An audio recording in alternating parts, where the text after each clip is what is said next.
Hello and welcome to the lecture. In this lecture we'll be handling the scaling, transforming and rotation of the cube, as well as talking about the x, y and z axes, snapping, and then finally we're going to lift up our cube so that we can start creating our cube scene. Important to note the shortcuts for these things are quite simple. S to scale, you can make objects bigger or smaller, right click to cancel, or you can scale and then left click to confirm. Then rotation is R, quite simple actually. Press R and then you can rotate it.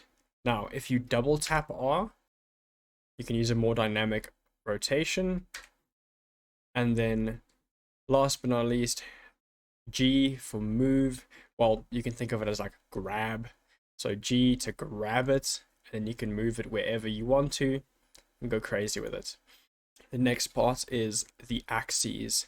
You can lock anything to the axes by either grabbing and then pressing X for the X axes, Y for the Y axes, and then Z for the Z axes. You can do this with anything. With scaling, to just scale on the Z, scale on the Z, or scale on the Y. And then obviously movement as well. X,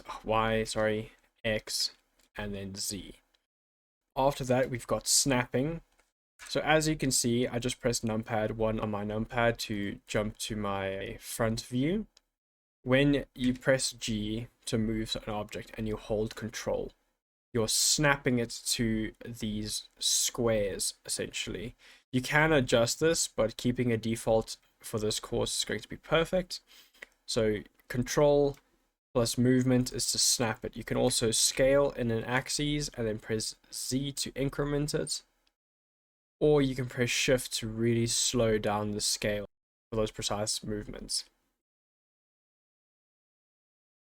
To prepare for the next scene, we're going to be pressing grab G, pressing Z, and then moving the cube up into the air a little bit.